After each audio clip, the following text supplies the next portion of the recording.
This is Caitlin, your host of the No Sleep for Dramas podcast, where we get no sleep and survive on coffee to watch just one more episode at night.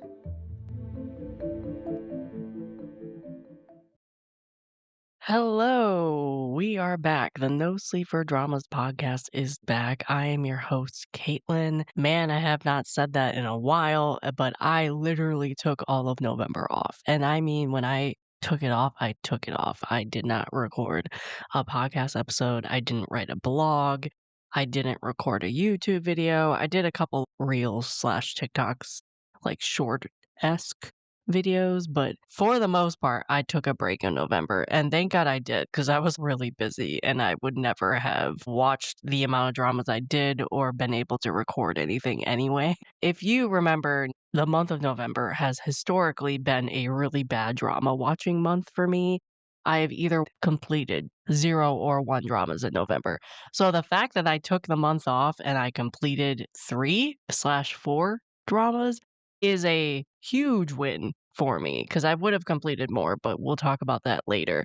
The title in this is November Wrap Up Plus Some because I am releasing this on the 10th of December, so I'm going to count the first week in December as my break as well. We are wrapping up all of November, and that first week in December, I will probably repeat what I'm saying about December in my December wrap up as well, because it is the month of December, but we will wait and see. I am so happy to be back to recording and talking about dramas again. I missed it. But that was the goal. That was the goal, to have a break after a year and a half of recording podcast episodes and to actually miss recording. And also, my goal was to clear off my current watch list in November, which I think I was pretty damn successful at. And we'll talk about that because I either completed the drama that I was currently watching or I dropped it. But that is what the game plan is. If you have never listened to a wrap up episode on the No Sleep for Dramas podcast, first off, welcome to the podcast. You have many episodes you can check out. I hope you enjoy it. But in these wrap up episodes, we talk about everything I completed for the month. And then if I dropped anything, and in the case of November, I did drop some things. And then for the new month that is starting or that we're in, because I'm recording this on December 6th. So the new month, December, everything I'm excited to check out in December, whether I check it out in the actual month or in the future. Because let's be real, I've said this many times, 2025 has not been the best drama watching year for me. I have many 2025 dramas I have said I wanted to click play on, and I still have yet to click play on them. You can go over to the YouTube channel. I actually posted a video about my plan and how to address this in 2026. If you want to go and check that out, feel free. It's out sometime this week. I also said in my October wrap up episode that I am going to put one review in this episode that I should have put in the October one, and that is because I was recording that episode a little early and I was going to finish another drama in October and I didn't want to review it because I hadn't even started watching it when I was recording that episode. So we will also have that review in this episode as well. So let's just get into it. Let's just get into it. This is everything that I completed in November. And because I really addressed my current watch list and did not start anything new until my current watch list was pretty much empty. It's not 100% empty because there was a couple things that I know that I'll be watching long term. So I figured I'd just wait and kind of really watch them in 2026. And then there's a Chinese drama that I kind of put on the back burner because I don't really need to finish it until December/January. I had about 5 or 6 dramas on my current watch list that I wanted to either drop or complete, and I either dropped or completed them. So my goal, I think, was accomplished for the most part. I ended up with 3 things, I think, still on my current watch list that I'm happy with. It was a mix again for November between countries that I completed dramas from and ratings and things I enjoyed and things I didn't quite enjoy. But overall, I enjoyed pretty much everything I watched. Granted, I did drop some things, but everything I completed, I enjoyed. I dropped them for a reason. Let's just say that. But first, let's talk about that drama that I should have reviewed in October. That was Mobius, the Chinese drama. You can watch it on iQIYI. This for me was a solid crime Chinese drama, but I've also seen better. I loved the time travel concept, but it did get a little messy. If you're going in the Mobius thinking this is another version of Reset because Bai Jing stars in both dramas, don't have that thought because it's a completely different story, completely different time travel dynamic. It had a lot of loose ends and unanswered questions for me at the end. The action scenes were fantastic though. Bai Jing looked great during them, and I would be a fan of him doing more action scenes in the future. Acting was pretty good, but I will say some cast members acted better than others and stood out better than others. And they tried to put a romance in this drama, and it did not work for me. It didn't work for me at all. I wish they did not have the romance there. It also was a little long for me, but could have been worse at the same time. Overall, very solid. I rated it an 8 out of 10. If you want to hear a more in-depth review of this Chinese drama, we reviewed it as the drama trio on the Tea and Soju podcast. So you can go over to Liliana's podcast and listen to that review. It is already up, so you don't have to wait for it to be released or anything. Shout out to Liliana on making us review that for her podcast, because I probably never would have watched this drama in 2025 because I never notoriously, and this is known, I rarely watch Chinese dramas the year they come out. I've gotten a little better in the last couple years, and I think in 2026 I'm gonna get even better. It's like it's been a joke since the Till the End of the Moon review with the drama trio. I'm notoriously bad at keeping up with Chinese dramas, let alone any drama at this point now. But that's for another day. That was the one drama I meant to review in October, and I hadn't watched it, let alone finished it when I released that episode. So let's get into what I completed in November. Most of these I've talked about before because they were lingering on my current watch list for months, and I finally finished them because I didn't start anything new. First is the Japanese drama Usatoki Rhetoric. I watched this on Viki. I rated this an 8 out of 10. If you are a Sherlock Holmes fan, you will probably like this. I love the main duo. I love the found family. It had a variety of cases that had some great twists, but I did find some cases more interesting than others. It had a more light-hearted crime story element, which I think would work for a lot of people. I'm more of a fan of a darker crime drama, but once in a while, you like these types of shows. This definitely is on the lighter side. So if you are one of those people that want to try out crime dramas, but know that most of them won't work for you because you don't like the darker tones, this might be a good option for you. It's a quick watch. I think it's like 10 episodes. Loved the food shots because they live right next to a restaurant, so they're constantly in the restaurant eating. Both of these main characters love to eat, so you get a lot of food shots in this drama. I do wish we got a little more background on some of the side characters, especially because the found family was just so good in this. But that's a little, like, nitpicky type of thing situation. So that's the first Japanese drama I finished, and then the second Japanese drama that I had on my current watch list that I needed to finish was A Calm and Beautiful Days with You. I also watched this on Viki. I rated this an 8.5 out of 10.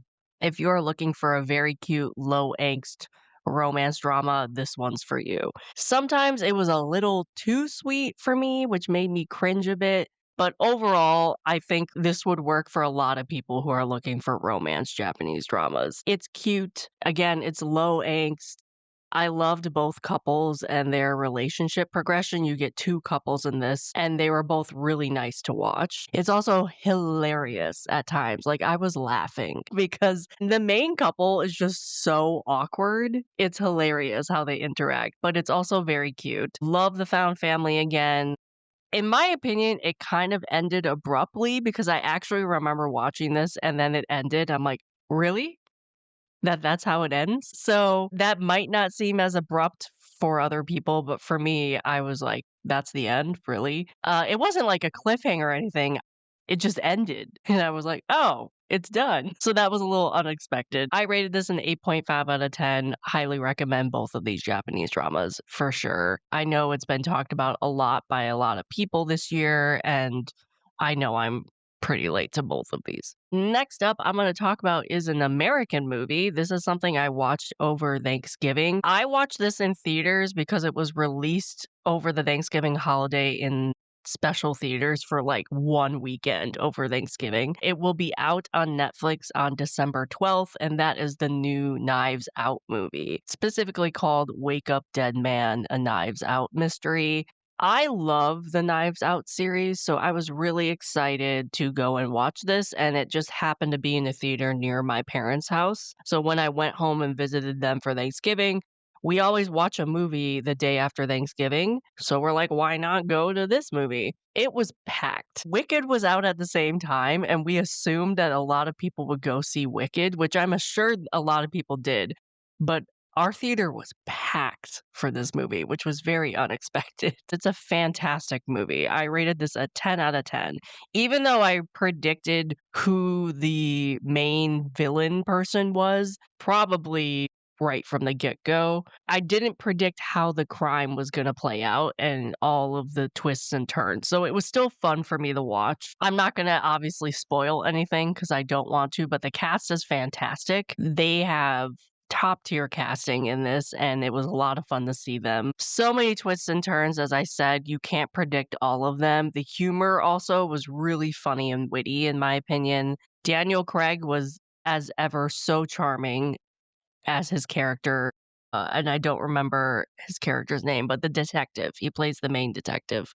He is ever so charming in this role. Very entertaining. In my opinion, my favorite of the three that have come out. So if you are a fan of the Knives Out franchise, you need to watch this. It will be on Netflix this month.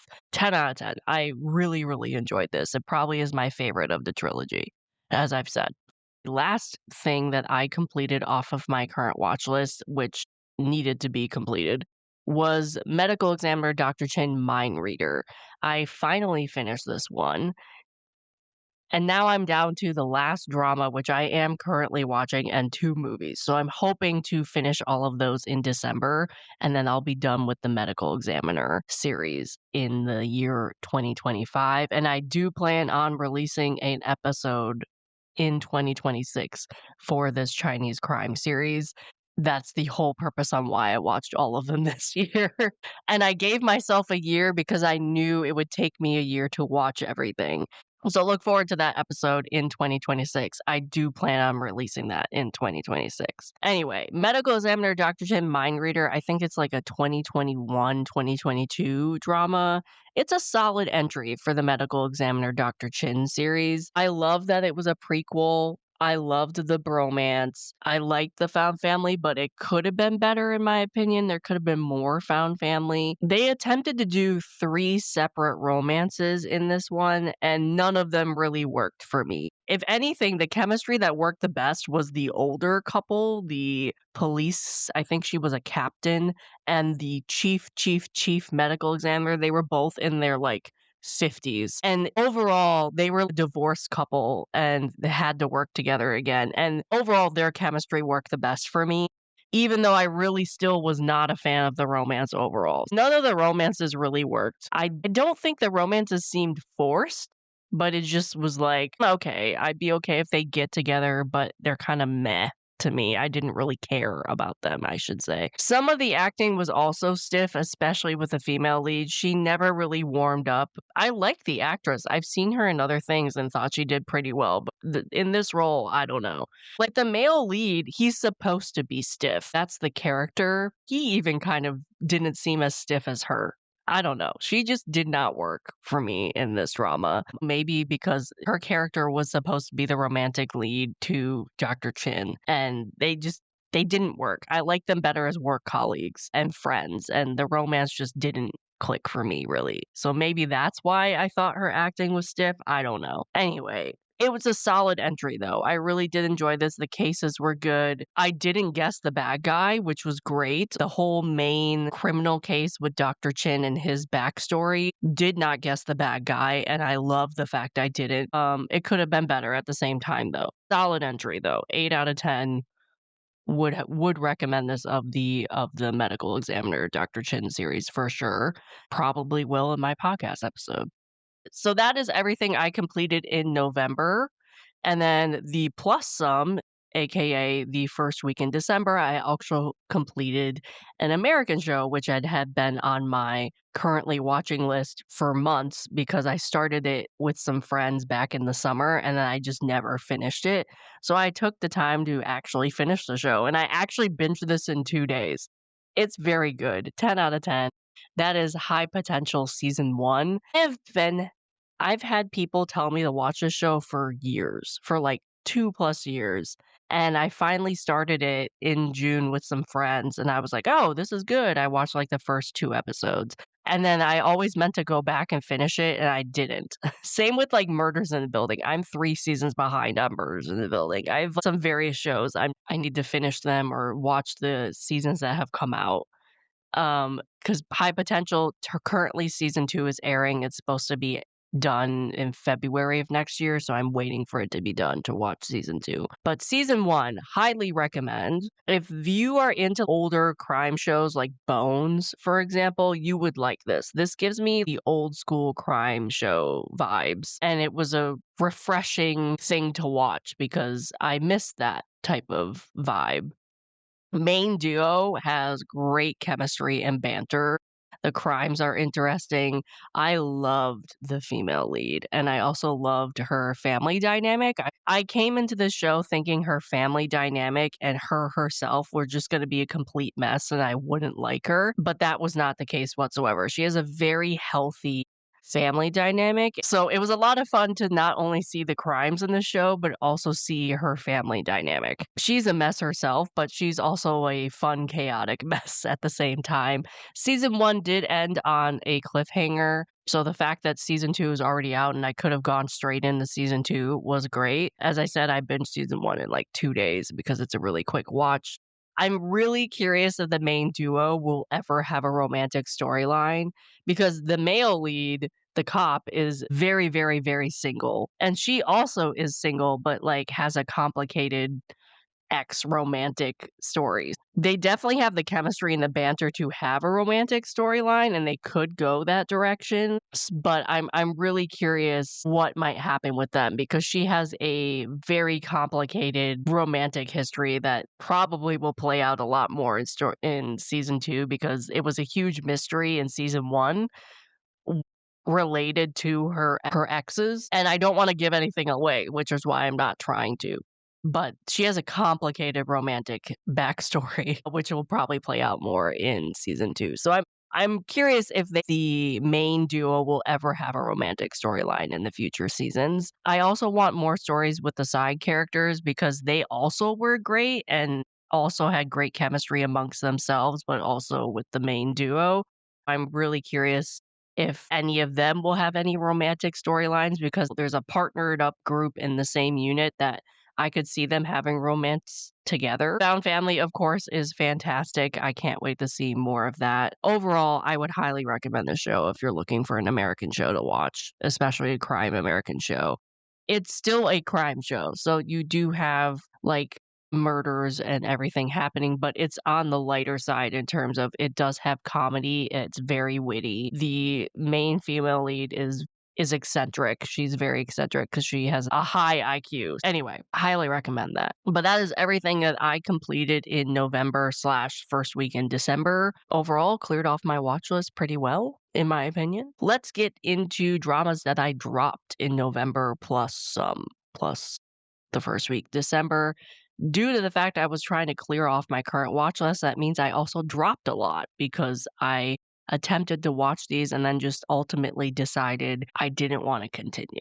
The first one is the one that probably hurt the most that I dropped was Love and Pavilion. I have had this on my current watch list for months and I was basically avoiding watching it because there was just something that was just not working, and I wanted it to work so badly. I wanted to like this so much more because I'm a huge fan of the female and male lead, and I wanted this drama to work out, and I also love this genre. Shanxia is one of my favorite Chinese genres, and I thought this drama would be great for me, and something was just not working, and I ultimately just dropped it because I didn't wanna waste my time, and I was so sad that I dropped it because again, it hurt to drop because I love the leads so much. So that was the first one I dropped off my current watch list. The second one was Lover and Stranger, also a Chinese drama. It's an older one. I was watching this on Viki.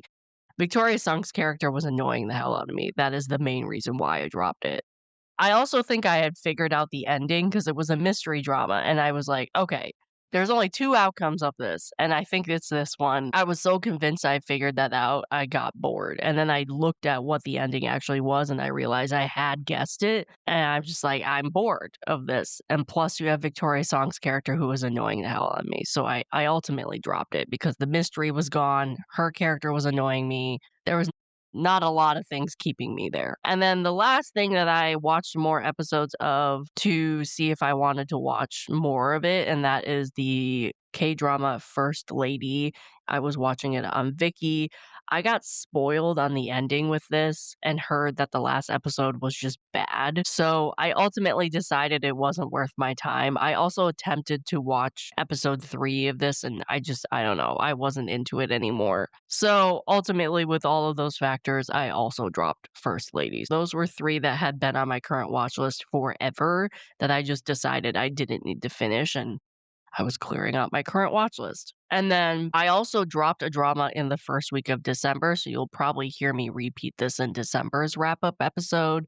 I also dropped Miss Incognito. I watched another, I think, like 4 episodes of this drama, and I loved the first 2. I was like, this is my jam. I'm gonna love this drama. It was fantastic. And then once they got into the middle episodes and she was just in the village pretending to be this other person, and we basically were like getting a slice of life drama in the middle of this crime thriller drama that was fantastic in episode 2.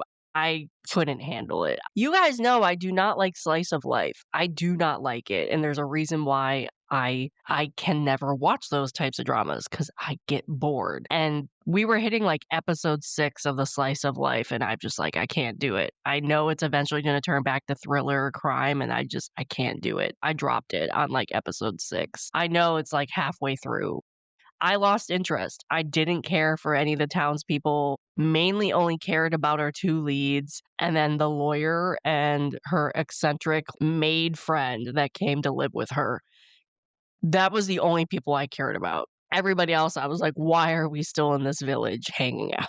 I couldn't handle the tonal shift, and I was like, "I can't slog through the rest of these episodes to get back into the thriller crime genre, so I'm just gonna drop it." Miss Incognito kinda hurt to drop too because I was really liking the thriller crime parts, and I was loving the female lead, like, the actress and the male lead. Like, both the actors and the actress playing those parts were great, especially the female lead, but I couldn't handle slice of life, so I had to drop Miss Incognito as well in the first week of December, and that is me clearing out my current watch list. I currently, have 3 things, as I said, that I still kept from my previous current watch list stuff, but there's reasons why I kept them, which I'll talk about in my watch list episode later this month. Everything else, either needed to get off my current watch list by completing them or dropping them, which I did. So overall, my goal of November and clearing out my current watch list was successful, in my opinion. That is everything I either completed or dropped in November. So let's move on to December. And I'm going to sound like I'm complaining, but I really am not. But I'm going to sound like I'm complaining. Why in the hell it happens every year? It happens every year because I don't get it. Like, maybe it's just people thinking it's the holidays, so people have nothing to do. But for me, during the holidays, I am notoriously busy because, especially November, which is why I took a break because Thanksgiving is a much bigger holiday in my family than Christmas. But it doesn't mean I'm not busy for Christmas. So why in the hell do they release everything good in the last month of the year? Why? I feel like this happens every year. Every year it happens. That December and November have some of the best releases we have all year, specifically from K-dramas, but I think overall from any country. We have some of the best dramas of the year always coming out in November and December, and I don't understand why they do this, because you'd think they wouldn't, because we don't have the time. I don't know. But December is the same thing. I don't remember the month, but there was a month where I wasn't excited for anything, and all of a sudden December I feel like I'm bombarded with the amount of things that I have interest in watching. I don't know if I'm gonna get to any of these in the month of December. I don't know, but they're at least going on my plan to watch list. We'll have to see what I actually watch, because as I said multiple times, I'm not gonna be watching dramas as they air anymore, so we'll have to see what happens. But also, I'm just not gonna have time this month to watch, especially if I'm recording podcast episodes again. I'm not gonna have time to watch everything, so I'm gonna have to pick and choose what I wanna watch and be strategic about that because I also wanna, like, complete as many things to get my number up in 2025. We'll have to wait and see. We'll see. Like, I definitely have room to add on my watch list now, which is good because I took November to do that, but I'm also not a binger, man. I don't know. I'm gonna have to be strategic, but again, it's a complaint, but not a complaint. But why are we getting everything good releasing in December? All right, first one I'm gonna talk about, actually also already released. I'm recording this on the 6th of December. This released December 5th. I've heard good things about it so far. Good thing is I haven't been spoiled on it, but I've heard both actresses are killing their roles, and that is The Price of Confession, no pun intended. This is a crime Korean drama. It released on Netflix on December 5th. I think all the episodes are released as well. If I'm not mistaken, I don't think this is a week by week airing thing. This Korean drama has been on my radar for two reasons. One is obvious, it's a crime drama. Of course, it's going to be on my radar. The second reason is one, it had a little bit of controversy with casting because Jun Do Yoon and Kim Go Eun were not supposed to be the duo in this at first. It was supposed to be Sung Hae Kyo, who was in The Glory, and Han So Hee, who you remember from Gyeongsung Creature. So they were supposed to be the first duo, and then they both dropped out. So people were immediately like, "Oh my god, what was the reason they dropped out? Could it not be a good script? Like, are there problems in the production?" We never found out why they really dropped out.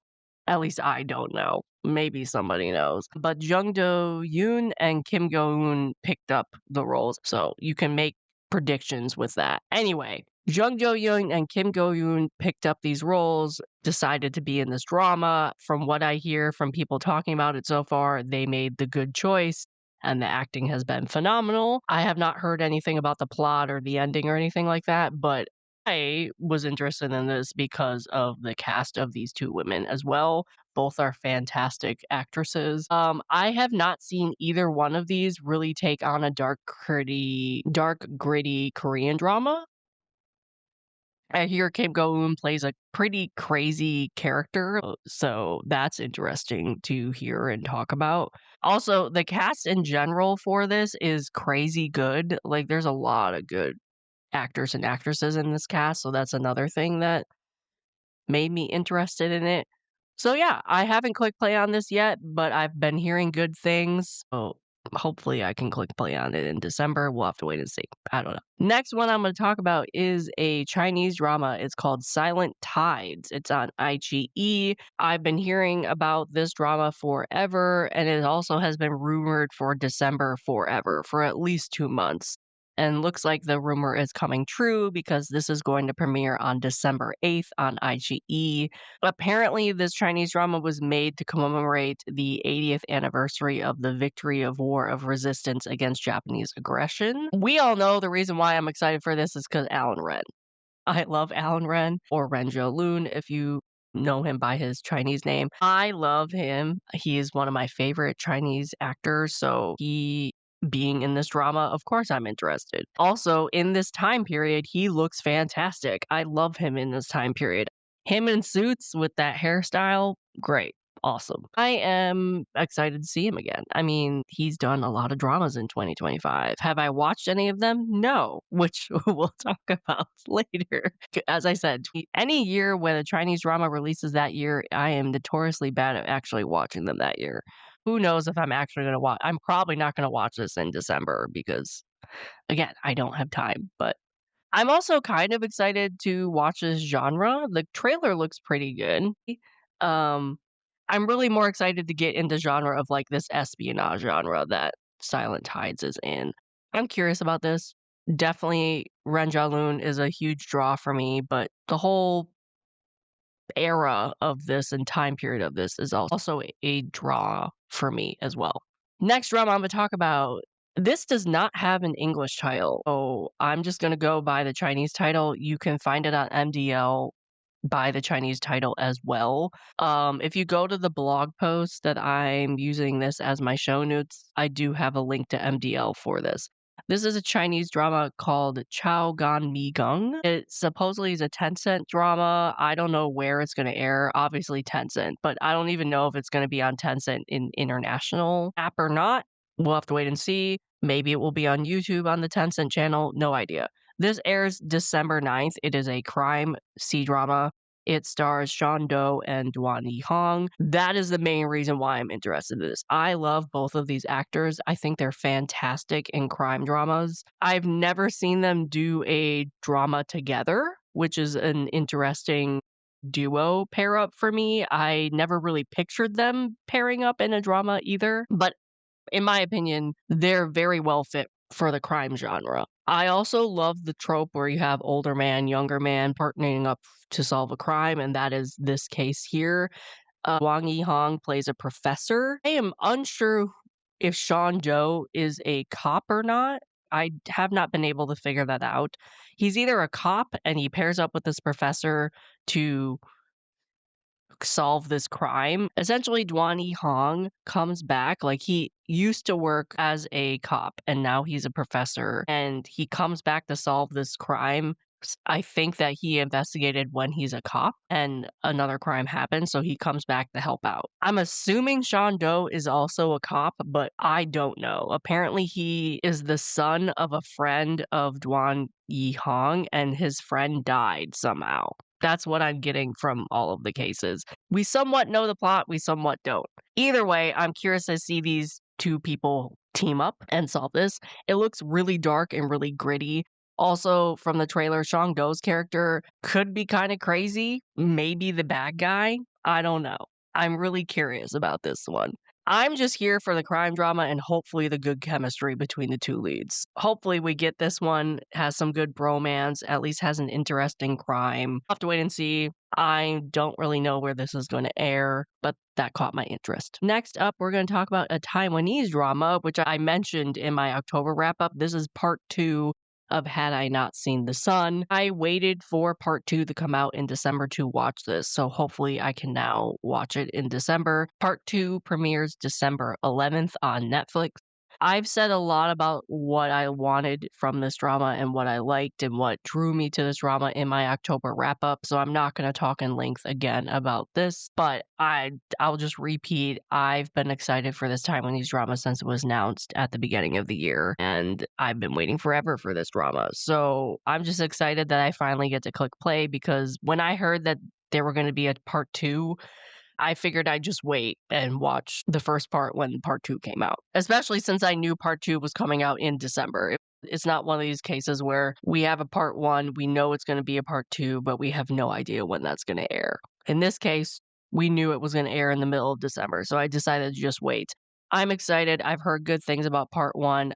Again, it's one of those things where I'm really surprised I'm not been spoiled on part 1. I've just heard it's good. I'm still blows my mind how I'm not spoiled on this drama or the other one that I said that I can't believe I was not spoiled on. Price of Confession, that's what it was. Either way, I'm glad I haven't been spoiled. Next one is another Chinese drama. I'm so happy that I have other dramas from other countries to talk about. Maybe it's because I'm doing this later in the month and not the end of October or something. Or end of November, I should say. That is The Vendetta of An. It's a Chinese drama. It is going to premiere on Netflix. It was added to the coming soon page of Netflix yesterday, and it's going to premiere on December 12th, from what I hear. This stars Cheng Yi. I feel like Cheng Yi has had all his dramas released in 2025. He's had a lot of dramas released this year. Vendetta of An is going to be another one.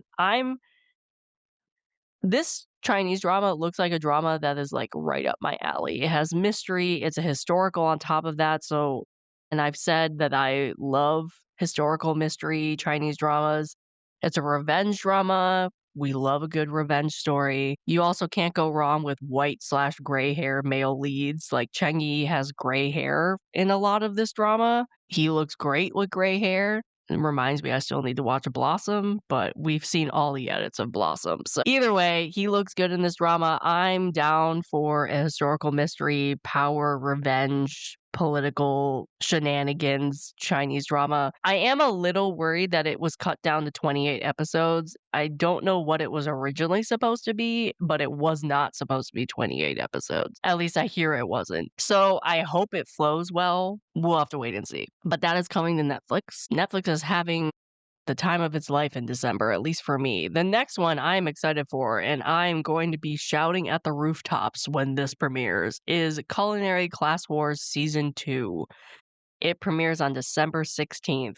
The way I was obsessed with season 1 when it was airing, you guys aren't ready for me when I'm watching season 2. It is one of my favorite competition shows of all time, and I'm so excited that it's back in December. I was obsessed with season 1, like obsessed. I'm still trying to decide if I'm gonna watch this as it airs or not because it was agony watching this as it aired with season 1, but I feel like I don't wanna be spoiled on anything, and I'm sure a ton of people are gonna be watching this, so I feel like I have to watch it as it airs, even though it's gonna be agony doing that because I would love to binge this show. Either way, I am so excited this is coming back in December, and I just hope it's as good as season 1, and I hope they throw in some twists too, like some new things, because I'm really curious if they're gonna have some people come back, whether that's the white coat or the black coats, or they're gonna have brand new people, like all brand new people. I'm really, really curious what they're gonna change up, and I'm really excited to see that. It looks like it's gonna be another intense season.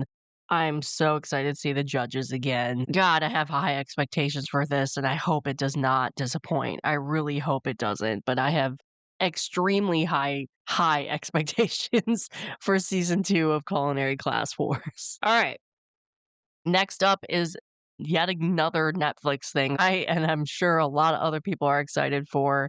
That is Ten Dance. The Japanese movie is gonna premiere on December 18th. The amount of edits I've seen from just the trailer alone, I feel like I've watched this entire movie. I just know this movie's gonna break the internet when it airs, and we can finally watch the full movie. I never knew I needed, like, a gay ballroom dance/dance competition movie until this trailer dropped.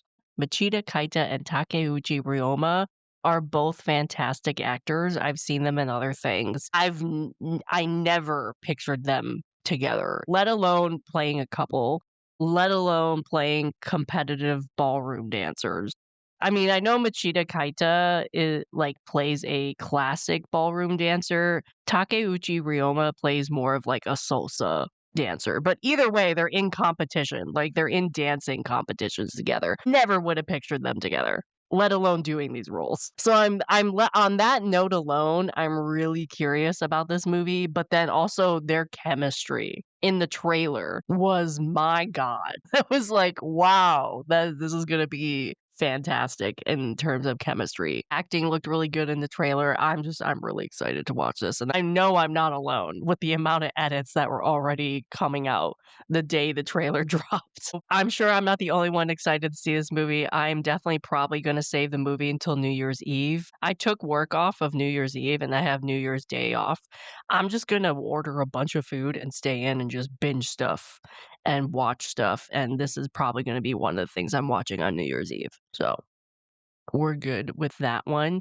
Ten Dance, that's the Japanese movie. Another movie, ironically, dropping on Netflix. Again, Netflix is having the time of its life in December. The Great Flood. This is a Korean movie that we've kind of known about all year, half a year. It's finally coming out December 19th on Netflix. Another movie I feel like we've been waiting forever and I've heard about forever. I love a good disaster movie, and this one at least looks intense.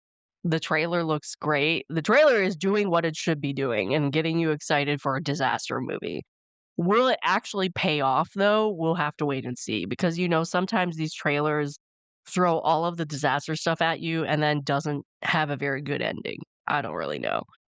Okay, I have to go on, like, a little tangent because I've heard because Junho is having a lot of his dramas drop on Netflix and has another one coming out in December, which we'll talk about later, but people have been saying, like, "Oh, Song Kang was, like, Netflix's boy, and now he's in the military, and Junho seems to be taking that role," which I don't disagree with.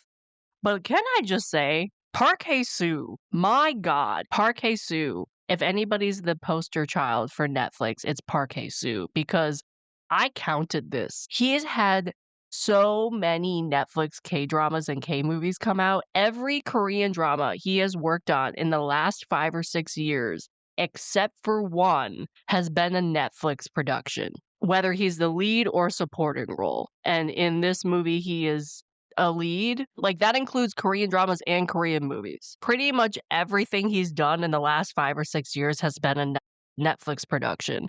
So, he has my vote for poster child of Netflix because other than Chimera, he has done Netflix production well, very well. He is fantastic actor. I love him in Karma. He's great in Karma along with obviously Squid Game and other things. But every drama he's done has been a Netflix production except for Chimera. And I don't know if people know this. Granted, most of his stuff he's done are violent crime dramas. Maybe that's why, but he's the poster child for me on Netflix productions, that he has my vote, in my opinion. He's also in The Great Flood. So I hope The Great Flood is a good movie. I'm down for a disaster movie. I hope the ending plays out well because it always is. Like, the disaster part is great, but then the ending is kind of blah for me on a lot of these disaster movies. So I hope The Great Flood plays out. The trailer definitely puts up a good tone because you get disaster and it looks scary and I'm down. All right, we have 3 more dramas to talk about. The next I'm gonna talk about is I don't know how to pronounce this, so I'm gonna pronounce this how I think. I'm sure I'm not pronouncing it correctly, so please correct me. Idol-I. That's how I pronounced it. I actually have wrote this without the other I at the end. I don't know why, but Idol-I. It's a Korean drama. It is going to be released on Netflix. It's not a Netflix original though. December 22nd. The main reason this caught my interest was it's a crime drama. It's a lawyer drama, I should say. I never would have pictured a K-pop idol slash lawyer drama, but I'm sure it's been done before. This one is gonna be one of those. I thought this was gonna be like a fun rom-com, and I feel like it will in some parts, but the trailer also shows it has some very serious moments, especially around Kim Jae-young's character. He does serious so well. Like, if you want a good acting job, Judge from Hell. He was great in Judge from Hell. And so he plays this idol in this who is arrested for a murder, and Choi Soo Young has to come in as his lawyer, and she's actually his biggest fan. So she has a fangirl moment representing this dude's lawyer. There is some intense acting chops when it comes to Kim Jae-young with the trailer. Some of the more serious scenes that he does with the trailer. I was like, "Okay, I have to watch this." So I think it's gonna be a mix of rom-com slash more serious crime stuff because you do have a lawyer trying to get this guy off for murder. Maybe it is him, maybe he did do it, who knows? But knowing how this story usually pans out, it's usually not him. So I think that setup is gonna be pretty good. Obviously, there's probably gonna be romance, there's obviously probably gonna be some rom-com elements into it. I hope it's good. I hope it's not too comedy based because again, that sometimes works for me, sometimes doesn't. Choi So Young, I have not watched any of her recent K-dramas in the last like 5 years. So I'm really excited to see her in a new K-drama. I know she's done other ones. I just haven't watched any because nothing really has been appealing, but I am curious what she'll do with this. Also, Kim Won Hae is in this, so immediately I'm like, oh, okay, this is a good K-drama because anything he's in, I'm down. And he always picks good scripts. This one is just a really interesting setup, and I'm really curious about it. And the dynamic of rom-com slash crime, I'm really curious how that will play out. So that was Idol-I. Next one is Made in Korea. This is a Korean drama. It's going to come out on Hulu slash Disney Plus on December 24th. The cast alone in this K drama put it on my radar for me because you have Hyungbin, you have Jung Woo Sung, you have Jung Sung Il, you have Woo Do Wan, you have Choi Young Jun, you have Sun Yoon Soo. I mean, those are like the main people, and then you have a ton of supporting people, like the cast alone. This looks like a very serious historical political thriller type thing. It takes place in the 1970s. I mean, Hyunbin and Jung Woo Sung are going head to head in this drama. That is what it is, and they are some obviously heavy hitters. Both of them also have not been in a K-drama in years.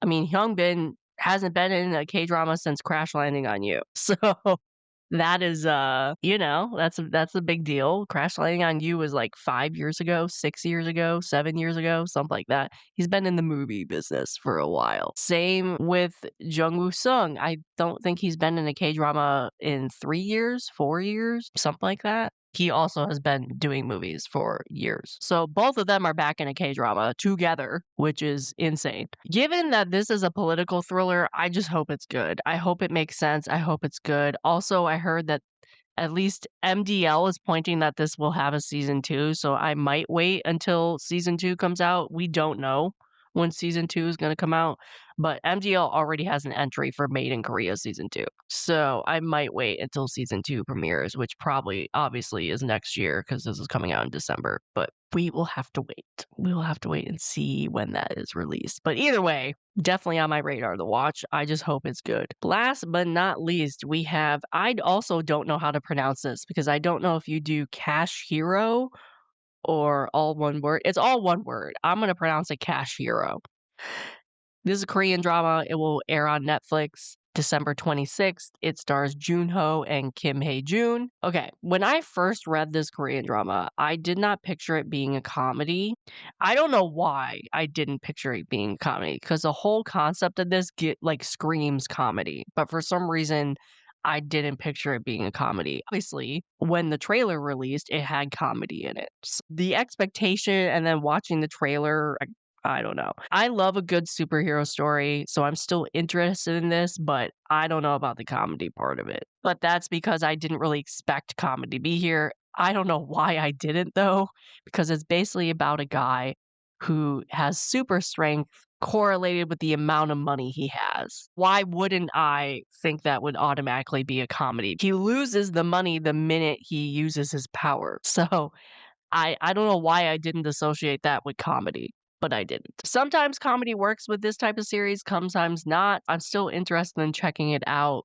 You also can't go wrong with Junho and Kim Hae-jun being in the cast. Also, I hear that Kan Ha-na and Lee Chae-min play villains in this drama. I love when actors who really aren't known for playing villains or have never played a villain in their life take villain roles. I'm all for that. So I'm really curious about both of them being villains in this. I don't know if they like work together or anything, but they both apparently play villains. The other thing that kind of is like, I'm kind of iffy, okay, maybe I'll watch this, is apparently it's the same writers as Sisyphus the Myth, which we know how messy that got. So I'm gonna kind of wait and see what people think of this before I actually click play, but I'm basically interested in watching this.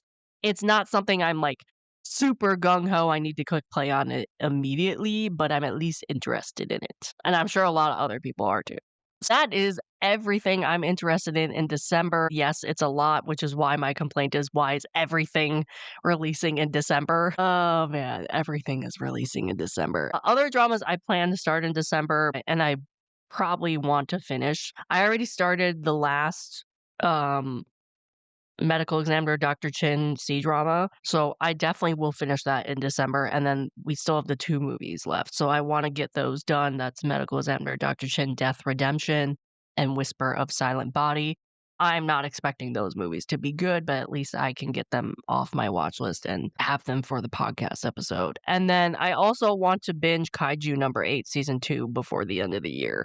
Because I already know I have like Apothecary Diary season 2, and then also there's this anime on Netflix that is like, if you like Apothecary Diaries, you need to watch this. And I don't remember the name off of the top of my head, but I know it's on Netflix. I wanna watch that too, but I don't think I'm gonna get to either one of those before 2026. But I wanna get Kaiju number 8 season 2 done before 2025 ends. So those are the 3 things I at least plan on watching, plus maybe some other movies or whatever. I don't know. We'll have to wait and see. We'll have to wait and see what I click play on, what I do, what I watch. There's a ton of Japanese dramas I also wanna click play on and watch before the end of the year. I don't think I'm gonna be able to watch all of them, but that is it. That is everything that I have either completed in November or planned to watch in December or dropped in November. That is the end of the wrap-up episode. This is a longer episode, of course, because I watched a lot and dropped a lot and am interested in a lot, so I had a lot to talk about. It is so good to be back on the podcast. It is good to be recording again, but also feels weird because I haven't done it in a month, but I think we'll get used to it. I think we'll do it. Let me know what you guys are excited for in December, what you plan on watching before the end of the year. Do you have any plans for New Year's? I cannot believe it's December 2025 already. I feel like this year has gone by so fast, but also very slowly at the same time. And I'm just excited to be back with the podcast. I hope you enjoyed this episode, and I will talk to you next week. Bye. If you want to continue the conversations about dramas that were started in this episode, you can find me on Instagram, TikTok, and Blue Sky under the username No Sleep for Dramas. That is No Sleep, the number 4 dramas, just like in the title of the podcast. This podcast is also an expansion of my blog, so you can visit my blog at www.nosleepfordramas.com, the number 4 dramas.com, and find multiple years of blog posts already available at your fingertips. All links are in the description of this episode. Finally, please give this podcast a like or a follow wherever you listen to the podcast. Leaving a comment or a review also helps a lot. We love hearing ideas and feedback from all of you. Share the podcast with your friends as well. Thank you for listening.